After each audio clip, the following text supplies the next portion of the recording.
Acting as a semi-sequel to 2016's Suicide Squad, Birds of Prey and the Fantabulous Emancipation of One Harley Quinn follows Harley Quinn, who is now on the run from the criminal underworld given that she's no longer under the Joker's protection. Sitting at the top of the list of people who want her dead is Roman Sionis, who has also set his sights on a young pickpocket named Cassandra Cain. In addition to Cassandra, Harley comes across several other women who have wronged Sionis, and if they plan on surviving against his forces, they'll have to work together. Before we get started, I have to say, I love the title of this picture. It's quirky and funny and full of personality, which is appropriate for the direction the DC film universe has taken lately. But, for the sake of brevity, I'll be referring to it simply as Birds of Prey for most of this review. Now with that out of the way, let's begin. Despite this film having Harley Quinn in it, it has almost nothing to do with the maligned Suicide Squad. It's very much a standalone movie, so no previous installments are required to enjoy this feature. And enjoy it I did, because Birds of Prey is a gleefully good time at the theaters. It's brimming with style, unapologetic about its personality, and loads of fun. What I like most about this movie is how it taps into a hyper-frenetic energy when telling its story. In addition to being the main character, Harley is also our unreliable narrator.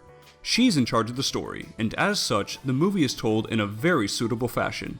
Harley often forgets to relay information and thus has to backtrack for our convenience, comical title cards are used to introduce characters both major and minor, and there's even an animated sequence as a nod to her prominent television presence.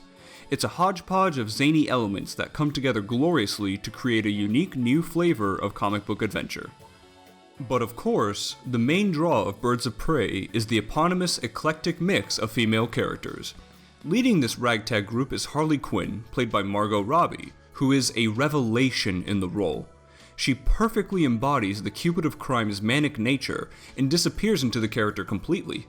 The style and tone of the film are definitely the work of director Cathy Yan, but Robbie provides the soul of the picture, and it's hard to imagine it working nearly as well without her. We have Journey Smollett-Bell taking on a version of the Black Canary, and she is a great fit as Dinah Lance. Fun fact, she based part of her performance on the Black Canary character that is featured in the video game Injustice 2. It's not really important or anything, I just think that's pretty neat. There's also Mary Elizabeth Winstead playing Huntress, a mysterious assassin that pops up every now and again. Winstead dominates the screen with a gripping performance that is equal parts enticing and hysterical. This might be the most interesting female of the lot, so much so that Huntress deserves her own movie detailing her backstory. Cassandra Cain is portrayed by Ella J. Bosco, yes they're related, who's able to showcase her talented acting in this feature. She does well working against some heavyweights of the industry. The only two underwhelming performances come from Rosie Perez and Chris Messina. Perez plays police officer Renee Montoya, and this is easily the least intriguing storyline of the movie. It probably has to do with the fact that this is such a grounded character in an otherwise wacky picture. So by comparison, Montoya is bland. On the other side of the spectrum is Messina as Victor Zsasz, Sionis' right-hand man. I think Messina goes too far with his outlandish portrayal, resulting in an awkward performance. Speaking of Sionis, Ewan McGregor might be the scene stealer here as the flamboyant crime boss.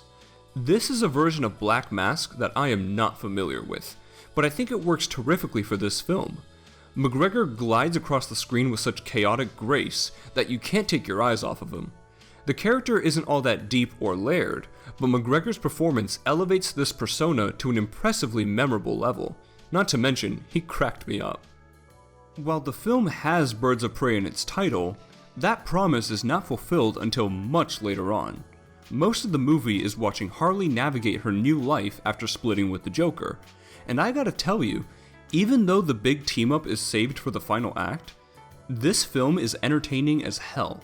Birds of Prey lacks a single dull moment, and fully leans into its whimsical attitude without hesitation.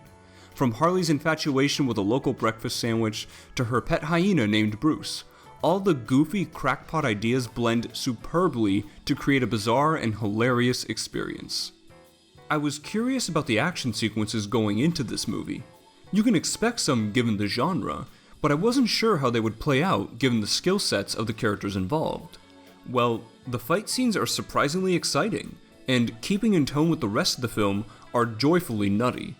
There's a brawl that breaks out in an amusement park funhouse that's ridiculous in all the right ways, and even works as a wink to the Adam West days. But the standout action sequence is easily the battle at the police station, particularly when it moves into the evidence room. Once the drugs hit Harley, the scene goes buck wild.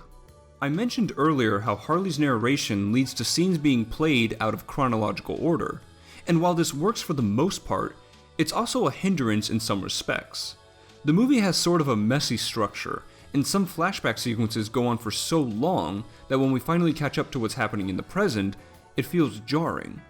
I don't know, I think the film could have been edited slightly better where storytelling is concerned.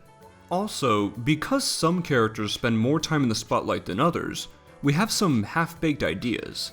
I said that Huntress deserved her own movie, and it's mostly because she doesn't have much of a presence until the third act. Her appearances before then are few and far between, and even though we see plenty of Black Canary, I feel like we could have used a bit more of her backstory, especially concerning her mother, because something happens near the end that will seemingly come out of left field for people not familiar with this hero. But barring some mishandled characterization and a rather rocky structure, Birds of Prey is a fantastic outing for these lesser-known characters, and I can't wait to see more from them. The film is frequently funny, never takes itself too seriously, and is just a blast. Robbie, Winstead, and McGregor give especially notable performances. The baddie nature of the picture is refreshing, and it boasts a killer soundtrack. This ranks as one of the DC film universe's strongest entries, and as for end credits scenes, if you're looking for something that sets up the next installment, you won't get that. But if you don't mind waiting a few minutes for a final joke, then stick around. I give Birds of Prey and the Fantabulous Emancipation of One Harley Quinn a B+. Thank you so much for watching this review. If you liked the video, then please consider giving it a thumbs up and subscribing to my channel for similar content because that would really help me out.